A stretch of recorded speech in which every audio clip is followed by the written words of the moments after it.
9 सीटों पर उपचुनाव हो रहा है, कितनी सीटों पर कॉन्फिडेंट दिखाई दे रहा है आप? समाजवादी पार्टी 9 की 9 सीटें जीतेगी। गाजियाबाद भी आप कह रहे हैं कि आप निकाल देंगे, बड़ी बात है ये तो। लोग आरोप लगाते हैं कि पीडीए का मतलब ए जहां आपको सूटेबल रखता है, जहां पर आपको लगता है कि हाँ ठीक है, वहां पर उस तरीके से आपने चीज़ों को सेट कर दिया। भारतीय जनता पार्टी को जब लगने लगता है वो हार रही है तो सरकारी तंत्र का दुरुपयोग करना चाहती है। 9 सीटों पर उपचुनाव हो रहा है, बीजेपी का नारा बहुत फेमस हो रहा है, बटोगे तो कटोगे। उत्तर प्रदेश की भारतीय जनता पार्टी जो नारा बनाती है, फिर दिल्ली की भारतीय जनता पार्टी एक नारा बनाती है। अच्छा। दोनों नारे ऊपर जाके टकरा जाते हैं। अखिलेश जी कह रहे हैं डिप्टी सीएम सुरंग खोद रहे हैं मुख्यमंत्री की। आप जिस तरह का आपने सवाल देखा है कि डिप्टी सीएम जिस तरह की बात करते हैं तो लगता ही नहीं है कि डिप्टी सीएम उत्तर प्रदेश से, लगता है दिल्ली से उनको यहाँ बैठाया गया है और वो मॉनिटर करते हैं यहाँ पे आके। तो समाज सब देख रहा है। करहल में तेज प्रताप यादव लड़ रहे हैं, सामने अनुजेश यादव हैं, आप ही के परिवार के सदस्य हैं। रिश्तेदार को चुरा के खड़ा कर रहे हैं क्या ये? तो ये तो रिश्तेदारवादी पार्टी भी होगी। परिवारवादी पार्टी तो है बीजेपी, अब रिश्तेदारवादी भी हो गई है। का होई राजा का होई ए मुटका मुगरवा का होई। यार देखो वो मुलायम को लड़का है। मुलायम सिंह जी ने जो काम करो तो बात से आगे बढ़ के लड़का ने करता, जो मोड़ा है काम को। मोड़ा ने अपने खानदान को नाम रोशन करता, जो पहले नहीं हो पा 43 सीट पे जीत के माने दिखाए दो दुनिया को। बाकी लाइन सब जने बाकी साथ खड़े, यही सो हम कह रहे हैं जीवन 9 की 9 सीटें को जीते हो। यूपी ही ले ला रे भैया, चले जब सकेलिया तो जिला ही ले ला। अगर हम बोलेगा समाजवादी पार्टी तो समाजवादी पार्टी पूरा का 9 सीट जीतेगा। आमी बोल दिया आमी बोल दिया तो वो अलग है। क्या बात है, क्या बात है, क्या बात है। नमस्कार दोस्तों, भारत एक सोच देख रहे हैं आप। दोस्तों उत्तर प्रदेश में उपचुनाव है और 9 सीटों पर मतदान होना है और उससे ठीक पहले हमारे साथ एक खास मेहमान है बातचीत करने के लिए। समाजवादी पार्टी के तेज तर्रार प्रवक्ता अनुराग भदौरिया जी हमारे साथ हैं। अनुराग जी बहुत स्वागत है आपका। अनुराग जी, बहुत खबरें निकल कर आ रही हैं, बहुत सारे अखिलेश जी ट्वीट कर रहे हैं लगातार। आज उन्होंने जो है सीसामऊ का एक वीडियो ट्वीट कर दिया, कुंदरकी का उन्होंने ट्वीट किया, कटहरी में क्या हो रहा है। इन 3 सीटों की बड़ी चर्चा हो रही है। इंटरव्यू की शुरुआत वहीं से करते हैं।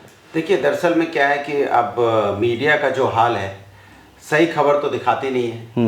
हम हल्ला मचाना शुरू करते हैं तो उधर से एंकर हल्ला मचाना शुरू कर देता है। तो हमारी बात कैसे जाए? तो राष्ट्रीय अध्यक्ष जी अपने जो सोशल मीडिया हैंडल है उसके थ्रू पहुंचा रहे हैं, हम लोग अपने थ्रू पहुंचा रहे हैं। सवाल ये है कि ये वो सीटें हैं जो उनको पता है कि इसमें भारतीय जनता पार्टी को जीतना बहुत मुश्किल है। क्योंकि 9 की 9 अगर इन तीनों सीटों को भी हटा दें तो 9 की 9 सीटों की बात करेंगे तो समाजवादी जनता का आशीर्वाद समाजवादी को मिल रहा है। और सिर्फ जनता का ही नहीं, प्रभु का आशीर्वाद भी समाजवादियों के साथ है। वो आपने चुनाव में देखा ही है कि प्रभु समझ गए थे कि भाई ये भारतीय जनता पार्टी के लोग हैं, ये हमारे समाजवादी लोग हम प्रभु के विचारों को मानते हैं, उनके आदर्शों पे चलते हैं, उनके बताए हुए रास्ते को अपनाते हैं। तो हम उनके आदर्शों और उनके विचारों पे चलने वाले लोग हैं। ये प्रभु के विचारों पे नहीं चलते हैं क्योंकि प्रभु कण कण में है, वो जानते हैं, वो उनके मन की बात भी जानते होंगे ना। तो जिन प्रभु का आप बता रहे हैं कि आशीर्वाद मिला हुआ है, वहां पर तो चुनाव ही नहीं हो रहा है। 10 सीटों पर होना था। प्रभु तो कण कण में है ना, प्रभु तो सब जगह है। यही तो भारतीय जनता पार्टी के साथ समस्या है ना। वो प्रभु को सिर्फ अयोध्या में खोजते हैं और हम प्रभु को कण कण में मानते हैं कि प्रभु कण कण में है। तो प्रभु का आशीर्वाद इसलिए मुझे हर जगह मिलता है। कहते हैं ना प्रभु तो हर जगह है।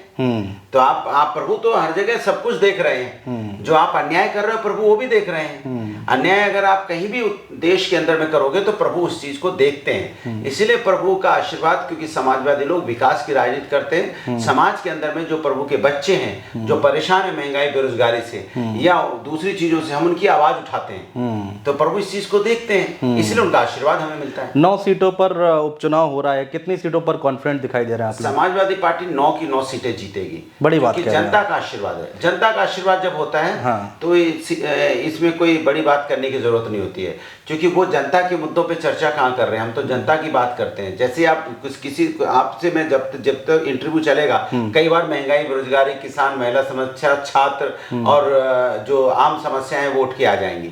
लेकिन उनके यहाँ पे इस तरह की बात करोगे, अगर किसी भारतीय जनता पार्टी का इंटरव्यू लोगे तो वो धर्म के नाम पे राजनीति करते हैं। धर्म में आस्था का विषय है, राजनीतिक विषय नहीं है। इसलिए हमने कहा ना प्रभु के बताए हुए रास्ते पर हम लोग चलते हैं। गाजियाबाद भी आप कह रहे हैं कि आप निकाल देंगे?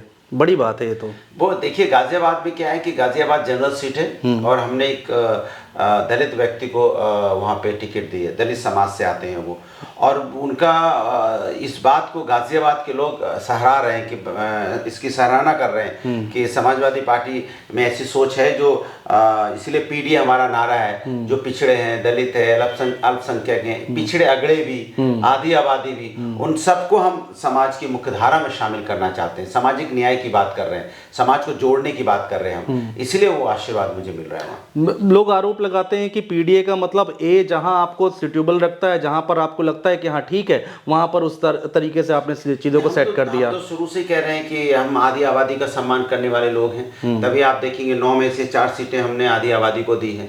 हम पिछड़े अगड़े की भी बात करते हैं, आपके सामने बैठा ही हूँ मैं, जीता जागता। अगर आप विधानसभा अध्यक्ष की बात करेंगे वो भी माता प्रसाद पांडे जी है, तो हम कह नहीं रहे, हम करके दिखा रहे हैं। और जहाँ जनरल सीट है वहाँ दलित को भी लड़ा रहे हैं, तो हम पिछड़े अगड़े और अल्पसंख्यक सबकी बात करने वाले लोग हैं, क्योंकि हम समाज को जोड़ने की बात करते हैं, हम समाज में नफरत की राजनीति नहीं करना चाहते। इतनी रैलियां की अखिलेश जी ने इस बार उपचुनाव में, हमने देखा है बहुत मेहनत की है, इसमें कोई दो राय नहीं है, लगातार हर सीट पर गए हैं और कल भी हमने देखा मीरापुर में भी अच्छी खासी भीड़ वहां पर इकट्ठा हुई थी। लेकिन एक बात वो जिक्र जरूर कर रहे हैं, डीएम और अधिकारी, जिला अधिकारियों को कहते हैं जिला अध्यक्ष हो गए हैं।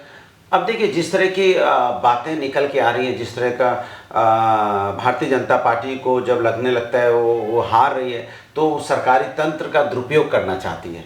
तो हम चाहते हैं कि समाज के अंदर में लोकतंत्र रहना चाहिए, लोकतंत्र जिंदा रहेगा तो हर चीज़ ठीक लगेगी। तो हम संविधान को बचाने की बात करते हैं और लोकतंत्र बचाने की बात करते हैं, तभी ये बार बार सवाल आता है। 9 सीटों पर उपचुनाव हो रहा है, बीजेपी का नारा बहुत फेमस हो रहा है, बटोगे तो कटोगे, और आपने कई बार इस पर चर्चा भी हो चुकी होगी अलग अलग टीवी डिबेट पर, तो उसकी काट क्या निकाल रहे हैं आप लोग, कैसे उसको करेंगे? अब सवाल ये है कि आजकल एक नया प्रचलन चला है, जैसे आप वॉर देखते हैं ना, वॉर, हाँ, तो उस वॉर में इस बार मुद्दों पे वॉर नहीं हो रहा है, भारतीय जनता पार्टी नारे पे के माध्यम से वॉर करना चाहती है। लेकिन उत्तर प्रदेश की भारतीय जनता पार्टी जो नारा बनाती है, फिर दिल्ली की भारतीय जनता पार्टी एक नारा बनाती है। अच्छा। दोनों नारे ऊपर जाके टकरा जाते हैं। जब नारे टकराते हैं तो नारे टूटते हैं, तो आधा इधर नारा रह जाता है, आधा नारा वो ले लेते हैं। ये दर कह रहे थे कटेंगे तो बटेंगे, एक है तो एक है, वहां का एक है तो सेफ है, नारे ही टकरा रहे हैं आपस में। तो वो नारे की लड़ाई लड़ रहे हैं कि नारा किसका, दिल्ली वाली बीजेपी कामयाब होगा कि उत्तर प्रदेश वाली बीजेपी कामयाब होगा। लेकिन सवाल नारे पे नहीं है, टकराने का नहीं है, सवाल मुद्दों पे होना चाहिए। इसलिए नारों पे लड़ने वाले लोग का देखना, इसने जो इस बार नारों की राजनीति करते, जिन्होंने कहते हैं नारों का मचाया शोर, उनका होगा डब्बा गोल। जो कहते थे बटेंगे कटेंगे, अब की बात जनता ने तय कर लिया है कि उनको वोट के माध्यम से हटाएंगे। केशव प्रसाद मौर्य के लिए क्या कहेंगे भाई? उनसे अभी एक टीवी चैनल ने इंटरव्यू किया, उन्होंने कहा कि भाई ये नारा हमारा नहीं, हमारा तो एक रहेंगे सेफ रहेंगे है। उसके 24 घंटे बाद वो उन्होंने ट्वीट कर दिया। तो इसको कैसे देखा जाए? चल क्या रहा है सरकार, संगठन, ये क्या चल रहा है? आपको बताया तो एक नारा इधर से रॉकेट से लॉन्च होता है, हाँ। एक नारा उधर से लॉन्च होता है दिल्ली से, लखनऊ से, दिल्ली से, फिर आपस में टकरा जाते हैं, टकरा के वो नारे बदल जाते हैं, नारे कुछ इधर से उधर हो जाते हैं। तो हाँ। आप सोचो नारे बदल रहे हैं ना, नारे टकरा रहे हैं, नारे टूट रहे हैं। तो ये आप दिल्ली और भारतीय जनता पार्टी की, लखनऊ की दिल्ली और लखनऊ की भारतीय जनता पार्टी, दिल्ली की भारतीय जनता पार्टी का टकराव आपको देखने को मिला है। मैं नहीं कह रहा हूँ, आपने खुद इस बात का एहसास किया। नहीं, वो तो भाई सबके सामने पब्लिक डोमेन में है। अरे वो अजीत पवार जी कह रहे हैं वहां पे, हाँ। कि हम इस नारे को नहीं मानते, तो उनके सहयोगी दल इस नारे को नहीं मान रहे हैं। और जाहिर सी बात है, जो देश के संविधान पे विश्वास रखता है, जो देश के लोकतंत्र पे विश्वास रखता है, वो इस नारों का वाकई समर्थन नहीं करेगा। क्योंकि कभी हिंदुस्तान तो हमेशा से एक रहा है, विभिन्न धर्मों के, विभिन्न जातियों का देश है, अनेकता में एकता वाला देश है, विभिन्न वेशभूषाओं का देश है, फिर भी हम एक हैं। तो अनेकता में एकता वाला देश है ये, हम तो हमेशा से एक हैं। एक थे तभी तो, अब देखो अंग्रेजों को हमने कितने, हमारे जो शहीद हुए अशफाकुल्ला खान साहब थे, फिर आप उधर देखोगे तो शहीद भगत सिंह जी थे, चंद्रशेखर आजाद थे, इन लोगों ने लड़ाई लड़ी, देश को आजाद दिलाया, आगे देश आजाद हुआ। इन्होंने तो कभी नहीं सोचा, बंटने की तो बात कभी नहीं आई, सब एक थे।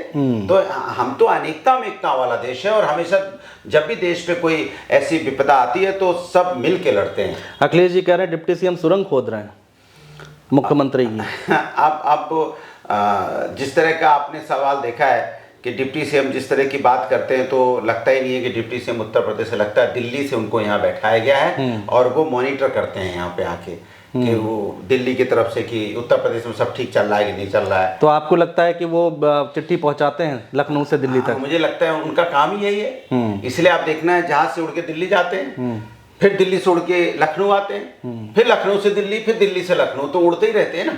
वो दिल्ली लखनऊ करते हैं। केशव मौर्य कहते हैं आपका पीडीए फर्जी पीडीए है, अब देखिए छलावा है। अब अगर वो पिछड़े को भी, दलित को भी, अल्पसंख्यक को भी अगर छलावा बोलेंगे तब तो ये तो गंभीर विषय है। भाई हम तो पिछड़े के, अल्पसंख्यक की और जो समाज में दलित समाज है जो पीछे रह गया है, सबको आगे लाने की बात कर रहे हैं। तो अब भाई अब इस पे कोई सवाल उठाए तो इस पे क्या कहा जा सकता है, बताइए आप। तो समाज सब देख रहा है। करहल में तेज प्रताप यादव लड़ रहे हैं, सामने अनुजेश यादव हैं, आप ही के परिवार के सदस्य हैं। भारतीय जनता पार्टी पहले कहती थी परिवारवादी पार्टी, फिर जब हम लोगों ने सवाल उठाया, आप देखिए उनके पास कोई कैंडिडेट लड़ने वाला नहीं है, उनको कोई कैंडिडेट नहीं मिल रहा है, तो रिश्तेदार चोरी कर रहे हैं। आप बताओ इनको क्या बोला जाए? रिश्तेदार को चुरा के खड़ा कर रहे हैं कि आइए, तो ये तो रिश्तेदारवादी पार्टी भी होगी। परिवारवादी पार्टी तो है ही बीजेपी, अब रिश्तेदारवादी भी हो गई है। पहले अपर्णा जी को भी ले गए और अब अनुजेश जी को ले आए सामने। तो रहे ना, रिश्तेदारवादी पार्टी है वो, समाजवादी पार्टी के रिश्तेदारों को उनके पास कोई है नहीं। अब सोचो आप, उनके पास नेताओं का टोटा पड़ गया है, नेताओं का टोटा है कि किसको लड़ाएं। इसलिए आप देखते हो वो तय नहीं कर पाते, उनके पास कैंडिडेट नहीं होते, कोई लड़ने को तैयार नहीं होता, तो लास्ट में वो सेंधमारी करते हैं कि चलो यार कोई नहीं टूटेगा तो रिश्तेदार को ही तोड़ो। अच्छा लगेगा आपको लोगों को परिवार के सदस्य को हराने में? देखिए बात राजनीति में समाज की होती है, समाज को आगे ले जाने की बात होती है। परिवार से ही बड़ा समाज होता है, समाज का विश्वास होता है, राष्ट्र होता है, और राष्ट्र को आगे ले जाना है, समाज को आगे ले जाना है। तो आप जब समाज की लड़ाई होती है, न्याय अन्याय की लड़ाई है, तो जब आप न्याय के साथ खड़े हैं तो जीत न्याय की होगी। तो बात हम न्याय के लिए लड़ रहे हैं, समाज को एक करने के लिए लड़ रहे हैं, समाज को आगे ले जाने के लिए लड़ रहे हैं, समाज के विकास की लड़ाई है। जब इस तरह की न्याय की लड़ाई होती है तो फिर उसमें ये सब चीज़ों को अपने हिसाब से, राजनीति अपने हिसाब से चलती है। कुंदरकी में हाजी रिजवान, उन पर मुकदमा हुआ। कटहरी में लालजी वर्मा लगातार सोशल मीडिया पर अपने वीडियो जारी कर रहे हैं और बता रहे हैं कि यहाँ पर हमारे गांव के सामने पुलिस लगा दी गई है, निकलते हैं तो रोक लिया जाता है, उनकी बेटी को रोक लिया जाता है, उनकी गाड़ी चेकिंग की जा रही है। मुझे लगता है कि सरकार को इस सब चीज़ों पे ध्यान देना चाहिए, और सरकार को देखना चाहिए कि जो चुनाव है निष्पक्ष हो, और निष्पक्ष चुनाव होने के लिए ही चुनाव होते हैं। अगर चुनाव निष्पक्ष नहीं हो पाएंगे तो लोकतंत्र कैसे बचेगा? आपको नहीं लगता सरकार से ज्यादा चुनाव आयोग की जिम्मेदारी बनती है? नहीं, चुनाव आयोग की तो सारा सब कुछ चुनाव आयोग को बोलो, चुनाव आयोग की तरफ से कहाँ कुछ सुनवाई होती है। अब चुनाव आयोग ने सुनना बंद कर दिया है, या चुनाव आयोग को सुनाई नहीं देता है, उनको तो चिट्ठी दी जाती है, चुनाव आयोग कुछ बोलता ही नहीं। हालांकि चुनाव आयोग की जिम्मेदारी बनती है कि समाज के अंदर में निष्पक्ष चुनाव कराए, तभी तो लोकतंत्र बच पाएगा ना। लोकतंत्र के यही स्तंभ है।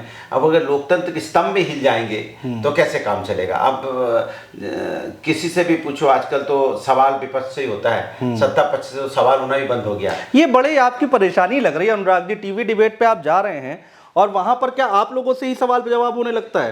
एंकर क्या करते हैं ऐसा? सवाल विपक्ष, आजकल विपक्ष से सवाल पूछा जाता है, और जब विपक्ष का प्रवक्ता जवाब देता है तो एंकर कूद पड़ता है। अब मुझे समझ में नहीं आता, आप देखिए किस तरह की बातें करते हैं। कई बार उनके आप देखोगे कि विपक्ष में, एनडीए में तो इतनी सारी प्रॉब्लम है एनडीए में, उसकी चर्चा नहीं करेंगे। अब उत्तर प्रदेश के अंदर में आपने देखा कि निषाद की पार्टी सीट चाह रही थी कि हमें सीट मिले, बट उनको सीट नहीं दी। इस पे कोई चर्चा नहीं है निषाद जी। लेकिन समाजवादी में और कांग्रेस की बात करेंगे, इंडिया गठबंधन की 24 घंटे बात करेंगे। इंडिया गठबंधन के नेता मिले एयरपोर्ट पे, उनकी आपस में हेलो हाई नहीं हुई। अगर हेलो हाई हो जाएगी, हेलो हाई हुई लेकिन हाथ नहीं मिलाया, दोनों हाथ मिला लेंगे, लेकिन हेलो हाथ मिलाया दोनों नेता ने, गले नहीं मिले। गले मिल लेंगे, गले मिले लेकिन चाय नहीं पी। अगर मान लो इंडिया गठबंधन के दोनों नेता चाय पी लेंगे, चाय पी, लेकिन उन्होंने समोसा नहीं खाया। समोसा खाया लेकिन उसमें क्या था, समोसा खाया, चाय पी, लेके रसगुल्ला नहीं खाया। अब रसगुल्ला की मिठास कम हो गई है, अब रसगुल्ला कहाँ से खोजा जाए। और रसगुल्ला भी खा लेंगे तो कहीं रसगुल्ला खाया, लेकिन वो बंगाल वाला रसगुल्ला नहीं था। जो बंगाली रसगुल्ला होता है वो ज्यादा अच्छा होता है, वो रसगुल्ला नहीं था। अब कौन बताओ जहाज पकड़ के बंगाल जाए, फिर ममता दीदी से मिले, फिर दीदी से रिक्वेस्ट करे, दीदी कोई हलवाई दो, फिर उनसे रसगुल्ला बनवाया जाए, तब रसगुल्ला लाया जाए, तब उनको मिठास नजर आएगी। कमाल की मतलब पत्रकारिता भी एक अजीब सा हो गया है कि सवाल विपक्ष से, सत्ता पक्ष से नहीं है। लोकतंत्र का चौथा स्तंभ सही से काम नहीं कर रहा आपके हिसाब से? लोकतंत्र का चौथा स्तंभ काम कर रहा है, लेकिन कुछ स्तंभ के जो स्तंभ का भी तो बहुत जुड़ाव होता है, बहुत चीजों से मिलकर स्तंभ बनता है। तो 2-4 ईंटें उसकी हिली हुई हैं। अच्छा। तो 2-4 ईंटें जब हिल जाती हैं तो स्तंभ भी थोड़ा सा टकमगाने लगता है ना। आप तो अलग अलग चैनल्स में बैठते हैं, अनुराग भदौरिया के दिल की बात कर लेते हैं। कौन सा एंकर, टीवी एंकर जो सबसे बेस्ट लगता हो आपको? नहीं, अभी तो इस तरह की मुझे तो क्या बोले, आप किसका ही नाम लें, ना ही लें तो ज्यादा अच्छा है। दूसरे बुरा मान जाएंगे? दूसरा बुरा मान जाएंगे। आजकल बातों का लोग बुरा बहुत जल्दी मान जाते हैं। जब से भारतीय जनता पार्टी की सरकार आई है, सहनशीलता खत्म हो गई है। तो ये सबसे बड़ा जो कमी आई है बीजेपी की सरकार में, कि आदमी के अंदर में एक जो है ना माफ करने की जो एक ताकत होती थी, बड़ा दिल जो होता था, वो बड़ा दिल खत्म हुआ है। पहले हम लोग किसी के बारे में कुछ कह भी देते थे तो लोग बुरा नहीं मानते थे, अरे ठीक है, चलता है, आदत है उसकी ऐसा बोलने की। आजकल अब किसी के बारे में बोल दो तो ऐसा क्यों बोल दिया, फिर उसके पीछे जितनी ताकत होगी, जितने अस्त्र होगे, उसी के पीछे छोड़ देंगे। तो ये जो निगेटिव भावनाओं का है, पहले इस देश के अंदर में ऐसा नहीं था, क्योंकि हमारा देश की संस्कृति संस्कार ऐसे नहीं है। देश की संस्कृति संस्कार तो हमेशा बड़े दिल के रहे। आपने देखा होगा लोग एक दूसरे को माफ करने की आदत में रहते थे, एक दूसरे को माफी देने में। जब आप एक जगह बड़े हो जाते हैं तो आपको माफ करने की आदत पड़ जाती है, और माफ करना भी चाहिए।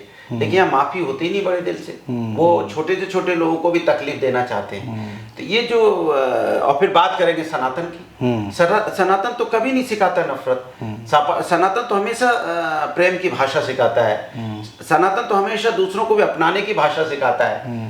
तो दूसरों कहाँ अपनाते हैं? कुछ मैं बोल दूंगा, किसी का नाम ले दूंगा, तो फिर आप देखो कल से वो 2-4 लोगों का मामला गंभीर हो जाएगा।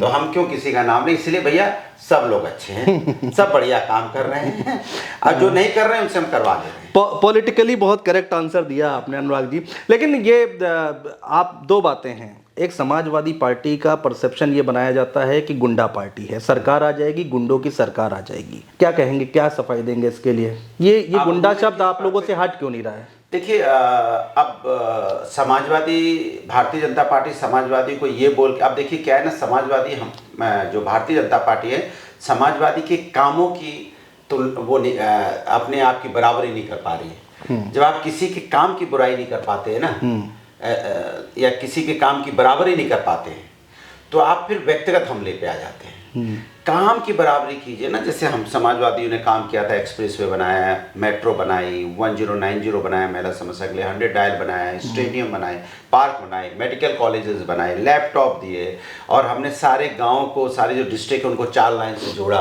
गांव में हमने लोहिया ग्राम आवास, जनेश्वर ग्राम आवास योजना चलाई, जिससे गाँव का विकास हो।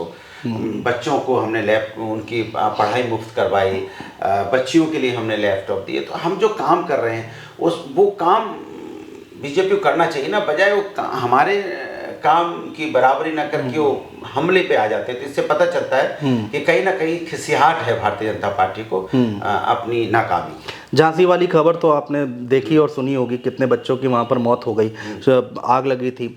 उसी समय सुबह के 3-4 बजे चूना डाला जा रहा था क्योंकि डिप्टी सीएम आ रहे थे, बड़ा मुद्दा उठा। अच्छा बताइए, आप अपने दिल से पूछ के देखिए, जिस घर का बच्चा, छोटा सा बच्चा जिसका जन्म अभी हुआ है, जिसकी दादी भी उससे नहीं मिल पाई है, दादा भी नहीं मिल पाए हैं, नाना नानी भी नहीं मिल पाए हैं, माँ की भी मुलाकात ठीक से नहीं है, और वो चला जाए, ठीक बात, क्या कलीजा फटता होगा, क्या दर्द होता होगा उस माँ में। ऐसा लगता होगा कि जिंदगी उजड़ गई है, सब कुछ बचा नहीं है जिंदगी में, और वो तड़प रहे होंगे अपनी, उससे क्या तड़प होगी आप अंदाजा लगा सकते हैं। उस समय आप मंत्री को खुश करने के लिए रंग रोगन कर रहे हैं, ऐसे लोगों को तो उसी उसी समय सस्पेंड कर देना चाहिए था। ऐसे लोगों को नौकरी में रहने का अधिकार नहीं है। लेकिन जब हम आवाज उठाते हैं तब जाके उन पे कार्रवाई होती है। ये कार्रवाई तो तुरंत हो जानी चाहिए थी, इमीडिएट हो जानी चाहिए थी। इसके मतलब वो अधिकारी सरकार की मानसिकता जानते हैं, वो मानसिकता जानते हैं कि हम सरकार की चापलूसी कर लेंगे तो हमारा कुछ नहीं होगा, इसीलिए वो ऐसा हो रहा था। देखिए, जो अधिकारी होते हैं ना, वो सरकार का दर्पण जो होता है ना, वो उनके जैसा दर्पण होगा वैसा चेहरा दिखाई देगा ना, तो उस चीज को उनको पता है कि इससे खुश होंगे, तो वो चीज कर रहे थे वो। और इसके पहले हम लगातार आवाज उठा रहे हैं कि कई बार आपने देखा होगा हॉस्पिटलों में बारिश में पानी भर जाता है, कई बार जानवर घूमते हुए पाए जाते हैं, कई बार स्ट्रेचर की व्यवस्था नहीं होती, कई बार एम्बुलेंस की व्यवस्था नहीं होती। हम लगातार उठा रहे हैं, समय समय पे हम ये बात उठाते रहे हैं। तो सरकार को क्या विपक्ष जो आवाज उठा रहा था उसको देखना नहीं चाहिए? क्या सरकार की जिम्मेदारी नहीं बनती कि हॉस्पिटलों में निरीक्षण हमेशा होता रहना चाहिए? वहाँ एमएस क्या कर रहा था, वहाँ का सीएमओ क्या कर रहे थे? लगातार ये घटना आज घटी है तो वहाँ पे मेंटेनेंस डिपार्टमेंट का था, फायर के जो इक्विपमेंट या फायर जो वहाँ इलेक्ट्रिशियन जो होता है वो देखता है, वो क्या कर रहा था? सब इसके मतलब इतनी बड़ी जहाँ पे लोग हों, जहाँ हॉस्पिटल हो और वहाँ पे ये व्यवस्था की कमी हो जाए और ऐसी घटना हो जाए और हम उस घटना पे की चर्चा करें तो मंत्री जी का स्वागत, तो ये ठीक नहीं है। तो मुझे लगता है कि बहुत दर्दनाक और बहुत ही तकलीफ दुखदायी घटना है। इस पे तो मुझे लगता है, मुझे कुछ कहने में भी अंदर से अजीब सा लगता है कि उस माँ के बारे में सोच के कि हम लोग के बच्चा किसी का बीमार हो जाता है तो रात भर आदमी सोता नहीं है, 10 लोगों को फ़ोन करता है कि बुखार नहीं उतर रहा है, और जिसका बच्चा की ये हालत हो गई हो, क्या गुजरी होगी उस पर। अब इसके बारे में क्या कहें? तो इसलिए मैं बीजेपी की कहता हूं कि कुछ दिन के लिए राजनीति कम कर दो, थोड़ा इंसानियत जगा लो, थोड़ी मानवता जगा लो, थोड़ा सा लोगों की सेवा कर लो। जिसने आपको चुना है, जिन्होंने चुन के आपकी सत्ता दी है, जिन जनता ने चुना, उस जनता के लिए तो कुछ करो। राजनीति होती रहेगी, आपस में आप आरोप प्रत्यारोप लगते रहेंगे, लेकिन किसी की जान तो ना जाए उस बीच में काम तो चलना चाहिए ना। सेवा भाव जो जिसके लिए आपको जनता ने चुना है वो काम तो नहीं रुकना चाहिए ना। राजनीति अपनी जगह है, सरकार को अपनी जगह काम करते रहना चाहिए। मेरा बस इतना सा अनुरोध है कि सरकार कुछ दिन के लिए राजनीति रोक के कम से कम सेवा भाव से काम करेगी तो कोई दर्दनाक घटना ना हो पाए। चुनाव पर वापस आ जाते हैं। आपको नहीं लगता है इंडिया गठबंधन की एकजुटता दिखाने का ये उत्तर प्रदेश में उपचुनाव बहुत अच्छा मौका था? राहुल गांधी, प्रियंका गांधी अगर अखिलेश जी के साथ खड़े होकर मन साझा कर देते तो एक बड़ा मैसेज जाता। देखिए, इंडिया गठबंधन एक है, कहीं कोई दिक्कत नहीं है। इंडिया गठबंधन मिलके चुनाव लड़ रहा है। हर कार्यकर्ता, कांग्रेस का, समाजवादी पार्टी मिलके हर विधानसभा में काम कर रहे हैं और लगातार हर मंच पे वो होते हैं, लगातार वो वोट भी मांग रहे हैं। इंडिया गठबंधन एक है। भारतीय जनता पार्टी को कुछ कहने के लिए चाहिए होता है, वो कहते रहते हैं। हरियाणा चुनाव कहीं टीज है मन में, नहीं लड़ पाए आप लोग या फिर नहीं लड़ना चाहा? अब जो बात हो गई सो हो गई। अब जो हम लोग तो हमेशा आगे की सोचने वाले लोग हैं। आगे की ना सोचते तो हम लोग 17 में हम चुनाव ठीक नहीं हुआ, हमारा 19 में नहीं हुआ, लेकिन आपने 24 में देखो हमने रिकॉर्ड बनाया। 24 में ऐसा क्या किया आप लोगों ने? इतने 37 सीटें, बहुत बड़ी बात हो गई। जो समाजवादी पार्टी के राष्ट्रीय अध्यक्ष जी, उनकी सोच आगे की रहती है। उन्हें पता है किसी वजह से कोई कामयाबी नहीं मिले तो उससे कोई फर्क नहीं पड़ता, आप अपना काम करते रहिए। समाज में जो सेवा भाव है उसको बनाए रखिए। तो 2-3 इलेक्शन हारने के बावजूद भी वो समाजवादी पार्टी के कार्यकर्ताओं को और खुद भी यही कहते रहे और हम लोगों को भी यही कहते रहे कि निरंतर काम करना है समाज के लिए और आपको कामयाबी मिलेगी। जो अच्छे काम आपने किए वो कभी खराब नहीं जाएंगे। आप देखिए 2022 में हमें अच्छा वोट परसेंटेज मिला, 36% पे हम पहुंचे, और 2024 में आप देखिए किस तरह की हमने 43 सीटों पे समाजवादी पार्टी प्लस जीती है। इससे बड़ी बात क्या हो सकती है? क्योंकि ये जनता का आशीर्वाद है और समाजवादी पार्टी के राष्ट्रीय अध्यक्ष जो हमेशा विकास के बारे में सोचते हैं, हमेशा वो हार से घबराते नहीं हैं। कोई रिजल्ट खराब हो जाता है तो उससे घबराते नहीं हैं। कई बार हमने देखा है कि उनके वो हमेशा निरंतर वो फाइटर हैं। उनको समाज के लिए फाइट करने की आदत है। वो जब आदमी को किसी चीज़ की लालच नहीं होती है ना, वो समाज की सेवा की भाव हो, समाज को आगे ले जाने की बात हो, तो वो फिर उसको जीत मिलती है। लेकिन अनुराग जी, जब आप लोग को भरोसा टूटता होगा या फिर धोखा मिलता है, हमने देखा था फरवरी में क्या हुआ राज्यसभा चुनाव के दौरान। उस समय आपके कई लोग छोड़कर आपको चले गए और अभी तो पूजा पाल वहाँ पर बीजेपी के लोगों की हैं, समाजवादी पार्टी की विधायक, लेकिन बीजेपी की तरफ से वो कैंपेनिंग कर रही थी। अभी हमने देखा उपचुनाव में मंझवा में और शायद फूलपुर में। ठीक है, उनको अगर वहाँ अच्छा, जिसको लोकतंत्र में सबको स्वतंत्रता है, जिसको जो अच्छा लगेगा। लोकतंत्र, यही तो लोकतंत्र है और यही लोकतंत्र की खूबसूरती है। नहीं तो एक तो अध्यक्ष जी को एक चिट्ठी भेज सकते थे आप लोग। नहीं, उनको जहाँ अच्छा लगता है करने दीजिए, लेकिन हम समाजवादी लोग समाजवादी विचारधारा को हमेशा जिंदा रखते हैं। पीडीए के फार्मूले पे हम लोग काम करते हैं और जो समाजवादी का जो कैरेक्टर एक होता है कि समाज में हमेशा समाज के बीच में रहना, हम लोग हमेशा समाज के बीच में रहते हैं। और समाजवादी पार्टी के राष्ट्रीय अध्यक्ष जी इतनी बहुत जोर नहीं मारते कि कौन चला गया, कौन रह गया और कौन किसने क्या किया। वो सोचते हैं कि मैं जनता ने जो मुझे विश्वास दिया वो जनता के लिए मैं क्या कर पा रहा हूँ। उनको चिंता जनता की ज़्यादा रहती है, आम जनता की। नहीं, हम लोग भी जब ऐसी खबरें उन लोग जो आपके साथी थे उनकी खबरें जब हम चलाते हैं तो बहुत सारे सवाल आते हैं, लोगों के अंदर थोड़ा गुस्सा है उनको लेकर। जो आपके कार्यकर्ता हैं, जो फैंस हैं अखिलेश जी के, वो कहते हैं कि भाई कार्रवाई क्यों नहीं आप लोग कहते कि करी जाए इनके ऊपर, विधायकी क्यों ना ली जाए। ठीक है, समय से जब पार्टी के नेतृत्व को, राष्ट्रीय नेतृत्व को लगेगा कि कुछ करना चाहिए तो करेंगे। लेकिन हम बस इतना जरूर जानते हैं कि समाजवादी पार्टी बहुत ज़्यादा इतनी परवाह नहीं करती, वो जनता की ज़्यादा चिंता करती है। तभी तो हमें वोट मिलता है ना। देखो, हम वो चुनाव के पहले ही चले गए थे ना सब। हाँ, उसके बाद चुनाव हुआ ना, तो कितनी सीटों पे हम आए? बिल्कुल 43 सीटों पे आए ना। तो जनता जानती है ना कौन सच्चा है कौन झूठा है। सत्य की जीत होती है। सत्य को थोड़ा सा किसी वजह से आप हल्का सा तो डगमगा सकते हैं, जीतेगा सत्य। तो हम जीते ना, अंत में जीत किसकी हुई? सत्य की। हम 43 सीटों पे आए, कहाँ चले गए? जो लोग चले गए वो अपना इलाका नहीं बचा पाए।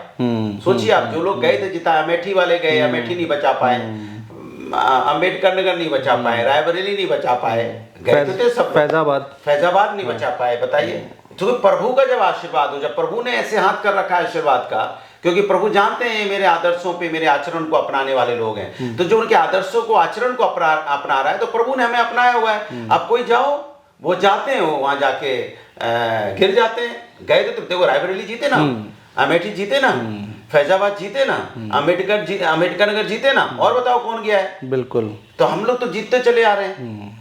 तो अब प्रभु का आशीर्वाद है, किसी के जाने से क्या फर्क पड़ा? जनता हमारे साथ है, क्योंकि राष्ट्रीय अध्यक्ष जी का मानना यही है कि जनता के लिए काम करना है। इतनी सीटें जीत गए, उसके बावजूद आप और अखिलेश जी हमेशा ये बोलते हैं कि भाई बेईमानी हुई, नहीं तो हम और सीटें जीत जाते हैं। मैं तो हमेशा इस बात के लिए कहता हूँ और हमेशा कहता रहूंगा कि भाई अगर थोड़ा सा और निष्पक्ष होता तो हम कम से कम 65+ सीटें जीतते, क्योंकि जनता हमारे साथ है। मैं बार बार कह रहा हूँ, जनता जनार्दन है। उपचुनाव में भी अब आप लोग कह रहे हैं कि भाई यहाँ पे परेशान किया जा रहा है, शासन प्रशासन परेशान कर रहा है। लोग ये कह रहे हैं, कुछ लोग ये कह रहे हैं, बीजेपी के लोग भी ये बात कह रहे हैं कि भाई अगर हार गए सीट तो अच्छा बहाना मिल जाएगा समाजवादी पार्टी को। तो मुझे लगता है कि फिर तो जो हम बात कहते हैं चुनाव आयोग मान लिया करे, उस पर इंक्वायरी बैठा दिया करे। भाई हम कोई जायज कह रहे हैं क्या गलत कह रहे हैं, तो उस पर जांच करने में क्या? समाजवादी पार्टी की चुनाव आयोग बिल्कुल नहीं सुन रहा। मैं कहता रहा हूँ चुनाव आयोग जो हम अवगत कराते हैं उस पर कार्रवाई कर दिया करें, बात खत्म हो गई, हमें कहने की जरूरत नहीं पड़ेगी। भाई देख, गाँव का जो व्यक्ति होता है बहुत साधारण होता है। अगर आप गांव के परिप्रेक्ष्य से आते हैं तो आप जानते हो कि गांव में क्या होता है कि गांव में अगर खाली पुलिस गांव में ऐसी राउंड मारने चली जाती है तो जो किसान होता है बेचारा वो वैसे ही डर जाता है। वो एक सिपाही से ही डरता है। थानेदार चला जाए तो पता नहीं क्या हो जाए। अब वही सिपाही अगर उसका I card bar bar check करेगा तो बेचारा डर ही जाएगा ना। जो देख के डरता है वो तो साधारण लोग हैं, भले लोग हैं। अब साधारण लोग को उससे बार बार चेकिंग करोगे तो आदमी तो आधे डर जाएगा। आरोप लगते हैं कि खासकर मुस्लिम कम्युनिटी को परेशान किया जा रहा है। सभी को, जहाँ ये जिम्मेदारी तो चुनाव आयोग की होती है कि कम से कम उनको, जो साधारण लोग हैं, भले लोग हैं। अब बताइए, घूंघट है हमारे यहाँ, जैसे हमारी मदर भी इस एज में हो गई, 75 है, 75 की है, आज भी वो घूंघट डाल के निकलती है। तो घूंघट डाल के हमारे संस्कारों में रहा है हमेशा। भाई हमारी संस्कृति में रहा है घूंघट। अब वो घूंघट कोई उठा के क्या किसी समाज के अंदर देख सकता है क्या? अगर मेरी मदर का किसी का घूंघट अगर उठाएगा कैसा लगेगा कि इसमें कौन जा रहा है? अरे भाई, इसके मतलब अगर आपको विश्वास नहीं, इसके मतलब आपका पुलिस प्रशासन बहुत कमजोर है कि गांव में कौन रह रहा है, क्या कर रहा है, आपको मालूम ही नहीं है। तो इसके मतलब कहीं ना कहीं आपकी कानून व्यवस्था लचर है। भाई गांव में हर आदमी जानता है कि किसके घर में कौन रहता है और कौन आ रहा है, वो बिना जाने बिना मिले ही जानते हैं, इसकी माँ है, इसकी बहन है, इसका क्या रिश्ता है, सब जानते हैं। किसी की पत्नी अगर जा रही है तो पूरा गांव समाज पहचानता है कौन जा रहा है। बताइए मैं गलत कह रहा हूँ? हिंदुस्तान की संस्कृति में तो हमेशा ऐसा रहा है। लेकिन अनुराग जी, अब बुर्के के अंदर कैसे पहचान लेंगे कौन है? अरे घूंघट में कोई सब जानते हैं, क्योंकि उनको गांव का एक एक व्यक्ति एक एक को पहचानता है। क्या बात कर रहे हैं? घूंघट में तो मेरी माँ भी वोट डालने जाती है, तो वो कोई पहचानते नहीं कि अनुराग की मम्मी जा रही है, ये पहचानते नहीं कि उस फलाने की दीदी जा रही है, फलाने की बुआ जा रही है, फलाने की मौसी जा रही है, फलाने की पत्नी जा रही है। सब पूरे गांव वाला पहचानता है। कौन गांव वाला? अच्छा, वहां पे जो बूथ पे होते हैं कौन लोग होते हैं? गांव वाले, वैसे उसी ग्राम समाज के तो होते हैं ना। तो इसके मतलब आपका संपर्क नहीं है।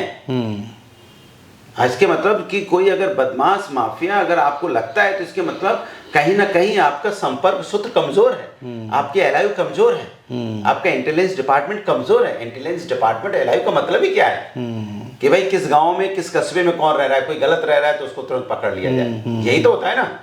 लेकिन गलत रह रहा है और आप नहीं जानते तो आपकी एलआईयू फेल है। एलआईयू का नाम लिया आपने, बहराइच में बड़ा मुद्दा उठा एलआईयू के नाम पर कि भाई इनकी रिपोर्ट कहाँ थी सरकार की, इतना बड़ा कांड कैसे हो गया? बिल्कुल, मैं कह रहा हूँ अगर एलआईयू और इंटेलिजेंस डिपार्टमेंट और पुलिस प्रशासन और वहाँ पे जो लोग थे अगर बहुत मुस्तैद होते, पुलिस मुस्तैद होती, तो आज रामगोपाल मिश्रा जी हमारे बीच में होते। क्योंकि वो अगर पुलिस मुस्तैद होती, वो बच्चा अगर 21-22 साल का है, उस नासमझ भी इतना समझदार नहीं भी हो सकता। 21-22 साल की उम्र क्या होती है? अगर किसी के कहने पे बहकावे पे आ भी गया, चढ़ भी रहा था, तो पुलिस होती तो तुरंत उसको रोकती। अगर मानो चढ़ जाता तो उनके घर वालों को जाके पकड़ के रोकती, तो कम से कम इंसिडेंट होने से बच जाता। तो हमारे बीच में एक व्यक्ति अपना रामगोपाल मिश्रा जी होते ना, तो पुलिस की और प्रशासन की नाकामी की वजह से तो ये हुआ ना। तो इसके मतलब कहीं ना कहीं, इसलिए मैं आपसे बार बार कह रहा हूँ कि सिस्टम में कहीं ना कहीं खामी है, और सिस्टम अपनी खामी को तो दूर नहीं कर रहा है, विपक्ष पे उंगली उठाता है। ये चिंता की बात है। हम इंटरव्यू के आखिरी पड़ाव पे हैं और ज़्यादा समय आपका नहीं लेंगे। और ज़्यादा बहुत चर्चा होती है, अनुराग भदौरिया और उनका हरा कुर्ता खूब चर्चाओं में रहता है। क्यों, ऐसा क्यों? पहचान बन गया ये आपका? नहीं, कुछ लोग तो कहते हैं कि अनुराग भदौरिया बहुत उनके पास कलाकारी, उनके पास कला बहुत है। तो मैं उनको कहता हूँ कि कला जानने के लिए तो आपको साधना करनी पड़ती है। अगर मैं कई भाषाएं अगर मैं बोल लेता हूँ, या मैं बांसुरी बजा लेता हूँ, या मैं पोलो खेलता हूँ, या मैं टेनिस, या जो मैं हाथों पे खड़ा हो जाता हूँ, तो ये तो साधना से आता है ना। अब जैसे कोई मुझसे बोला कि भाई आप भोजपुरी भी बोल लेते हैं, तो हम बोले हाँ, क्यों नहीं बोल लेते भाई, आपको मिट्टी से लगाव है तो आप हर भाषा को बोल सकते हैं। तो उन्हें बोला कि आपको ये भोजपुरी में कैसे आता है? हमने किया, जब जो बोलेगा भोजपुरी उसको भोजपुरी में जवाब में दे देता हूँ। तो जब भी कोई भोजपुरी मुझसे बात करता है, या कोई अवधी बात करता है, या ब्रिज, तो चूंकि हमारी खुद की भाषा है, तो हम तो उसमें अपने हिसाब से ही जो बचपन से गाते सुनाते आ रहे हैं। या जो बहुत लोग कम जानते होंगे कि आजमगढ़, गाजीपुर, जौनपुर, बलिया, उस देवरिया उस साइड में एक गाना चलता है, इसको बिरहा बोलते हैं। बहुत कम लोग, आप पता नहीं कहाँ के रहने वाले हैं? मैं लखनऊ का ही रहने वाला हूँ, इसलिए आप बिरहा नहीं जान पाएंगे। तो नहीं, मैंने सुना है, जान रहा हूँ मैं। जैसे वहाँ बिरहा होती है, का हुई राजा का हुई मुटका मुगरबा का हुई, तो वो बहुत तेज वहाँ पे जो सिंगर होते थे, कुछ सुना पाएंगे अगर हमारे दर्शकों को? का होई राजा का होई ए मुटका मुगरवा का होई, तो उस पे ताल पे आता है ना। इसी तरह से वो एक पहले वो लोग गाना गाते, आ रही ले बलिया हिले, यूपी हिले ला रे भैया, चले जब सकीलिया तो जिला हिले ला रे भैया, चले जब सकीलिया तो ये जो उनके इस तरह की जो भाषा है, गाना है, वो गाते रहते हैं। या उसी जैसे बिहार में आप चले जाइए, तो जैसे आप क्रॉस करेंगे, बनारस क्रॉस करेंगे तो बिहार लग जाएगा। जी। तो बिहार में एक अलग तरह की बात होगी, जो वहाँ हिंदी इंग्लिश को, जो पटना के लोग हैं वो हिंदी और इंग्लिश को, माने हिंदी में इंग्लिश का वर्ड, वो कहेंगे भैया जो रन किया है ना, वो रनवा जो किया है।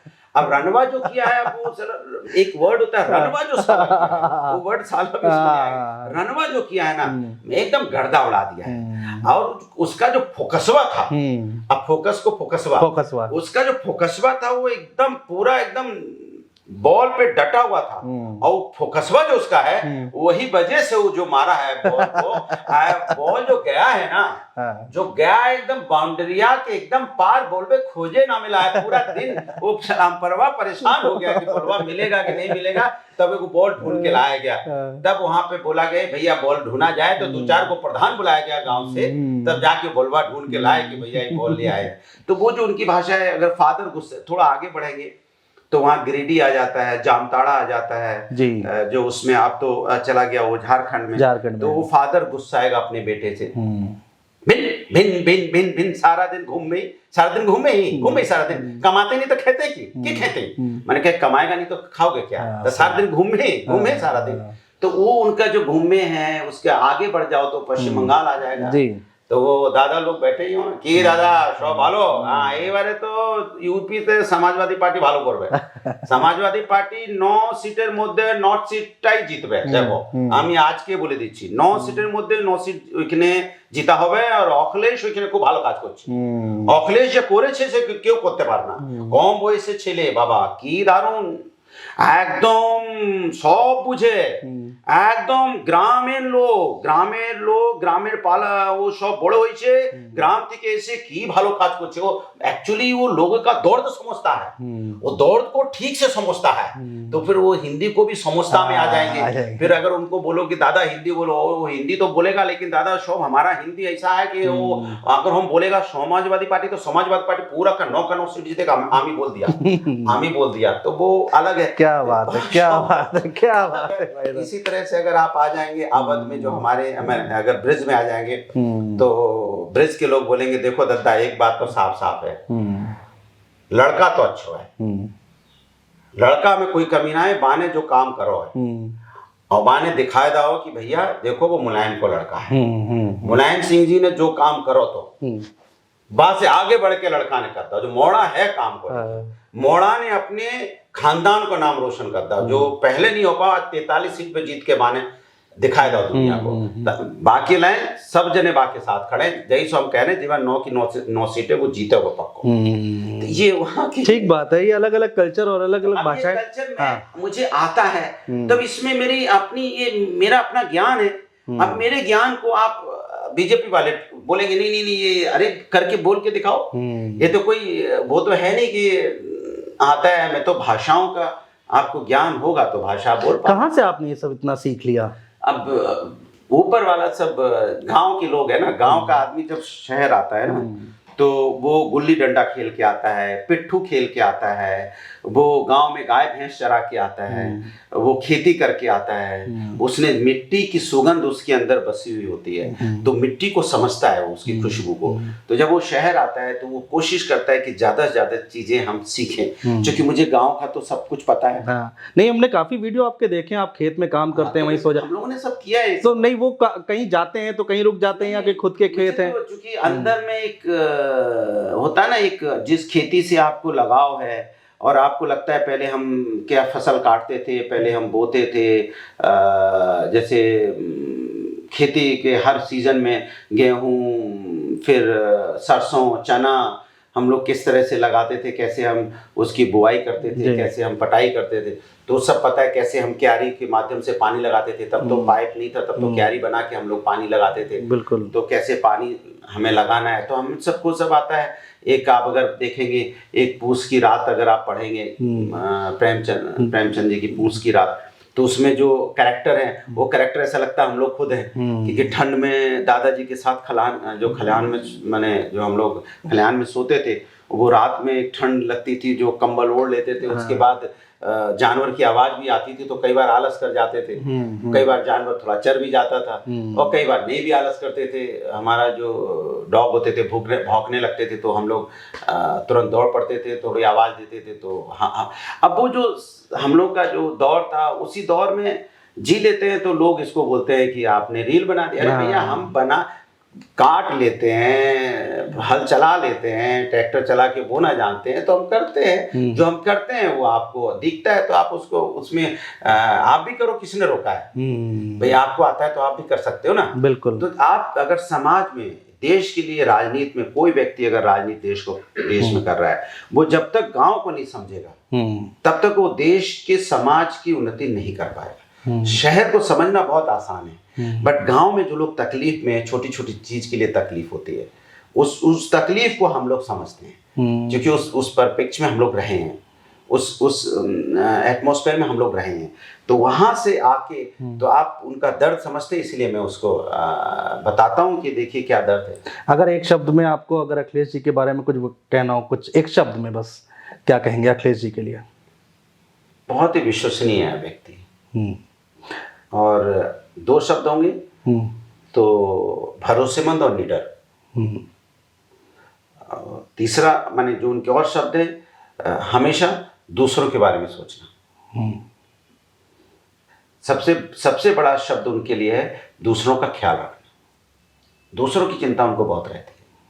अगर किसी के साथ कुछ घटना घट गई है, किसी कार्यकर्ता के साथ है, किसी व्यक्ति के साथ, तो आप समझ लो 20 उस इलाके में, जैसे गांव में एक घटना घटी किसी के साथ, 20 लोगों को फोन करके उसको बोलेंगे देखो यार कैसे उसकी मदद हो सकती है, तो बड़ी घटना। अच्छा, परिवार की। हाँ। ये खबरें बाहर नहीं आती हैं अनुराग जी? क्यों नहीं आती? जब समाजवादी लोग वहाँ दौड़ते हैं, या जैसे हमारे यहाँ लखनऊ में अमन गौतम की मौत हो गई थी, तो सबने उनको बताया, हमने भी बताया और लोगों ने बताया कि उसकी बच्चे बहुत छोटे हैं, उसकी मदद क्या की जाए, तो वो उसकी चिंता करते हैं, नहीं जल्दी जाओ, उसको हम लोग की तरफ से 2 लाख रुपए की मदद करो। तो वो तो हम लोगों ने उसकी मार्केटिंग भी नहीं की, और गए सब लोग 2 लाख रुपए, तो सब तो उन्हीं वही तो चिंता करते हैं। फोटो आपने देखा बेशक हम लोगों की आई, लेकिन चिंता किसने की?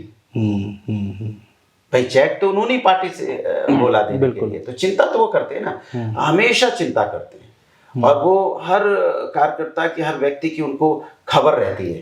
किसी के यहाँ कुछ होता आपने देखा होगा, तुरंत पहुंचते हैं। पहले ऐसा नेता है, राष्ट्रीय नेता है, जो अपनी कार्यकर्ताओं के घर सुख दुख में तुरंत पहुंचते हैं। ये तो आप मानते ही नहीं मानते? हाँ, मैंने बहुत सारे वीडियोस देखे हैं, बहुत सारी चीजें, खबरें आती रहती हैं। उनको अपनों की चिंता बहुत रहती है, किसी तरह की कोई तकलीफ किसी कार्यकर्ता। बड़ा चेंज हुआ है अखिलेश जी में 2012 से 2024 के बीच में? नहीं, वो आपको ऐसा लगता है, वो शुरू से ऐसे ही थे। अच्छा। शुरू से हम लोग को तो बरसों से, मतलब क्या ऑलमोस्ट हम एक ही जगह के रहने वाले हैं, तो शुरुआत से ही जानते हैं, जब वो नहीं भी थे पद पे, वो उनकी आदत ही ऐसी है, वो बहुत हेल्पिंग। नेताजी की याद आती होगी? अरे क्यों नहीं आएगी भाई, सब कुछ उन्हीं का, वो तो रोज याद करते हैं, हर बात में कहते हैं। जब हम लोग अच्छे बुरे दिनों में तो खासकर, नहीं वैसे भी वो दिन में कभी जब हो जाती है बात, या कभी हम लोग फुर्सत में हैं, कभी सिर्फ या कहीं मान लो मीटिंग या कहीं रास्ते में जा रहे हैं, हमेशा कहेंगे नेताजी ने जो दे गए हैं वो हम लोग, उन्हीं की वजह से सब कुछ है। देखा था मैंने। लगता है कि मैं भी जब अखिलेश जी को देखता हूँ तो मुझे लगता है कि इन्होंने तो मेहनत करके बढ़ाई है चीज़, इसमें कोई दो राय नहीं है, लेकिन नेताजी का आशीर्वाद मिला है, नेताजी के आशीर्वाद से ही वो आज इतनी आगे हैं, तो अच्छा तो लगता है। पूरा मैंने कवर किया था उनकी अंतिम यात्रा, नोएडा से लेकर, आप भी साथ साथ चल रहे थे, बीच में पेट्रोल भराने के लिए रुके थे, तब आप भी वहां पर खड़े थे, मैंने देखा था। धर्मेंद्र जी आगे बैठे हुए थे, एम्बुलेंस में लगातार रो रहे थे, उनके आंसू नहीं रुक रहे थे। जो जन सैलाब उमड़ा था, जो भीड़ वहां पर आई थी सैफई में नेताजी के जाने के बाद, बहुत कम होता है ऐसे नेता, प्रदेश में नहीं पूरे देश में भी अगर देखा जाए तो बहुत कम इतना प्यार देखने को मिलता है। वो चूंकि धरती पुत्र इसीलिए कहे जाते हैं, और उनकी जो विरासत है, उनके जो विचार हैं, उसको माननीय राष्ट्रीय अध्यक्ष समाजवादी पार्टी के अखिलेश यादव जी जिस तरह से लेके चल रहे हैं, ये वाकई हम लोग की आत्मा को शांति मिलती है। जब भी कभी नेताजी के बारे में ध्यान आता है ऐसे, तो फिर इसी बात को सोच के अच्छा लगता है कि वो जो बना के गए हैं, जो उनका लाल है, वो किस तरह से आगे उनको लेके जा रहा है। तो इस बात को लेके कई बार मैंने मन भी भर आता है, अच्छा लगता है। इस बार तो बड़ा कमाल भी कर दिया 24 में अखिलेश जी ने, रिकॉर्ड तोड़ा है, नो डाउट। बहुत शुक्रिया अनुराग जी, बहुत शुक्रिया, बहुत शुक्रिया हमसे बातचीत करने के लिए, समय निकालने के लिए। आप लोग ये इंटरव्यू आपने देखा, और आपका भी बहुत शुक्रिया। मैं दावे के साथ कह सकता हूँ बहुत इंटरव्यू देखे होंगे, लेकिन अनुराग जी ने आज जो इंटरव्यू दिया है, बातचीत की है, वो जरूर आपको पसंद आया होगा। जीत हार अपनी जगह है, लेकिन यहाँ पर पार्टी क्या सोचती है, उनके प्रवक्ता क्या सोचते हैं, ये हमने जानने और समझने की कोशिश की है। बहुत शुक्रिया आप सभी लोगों का।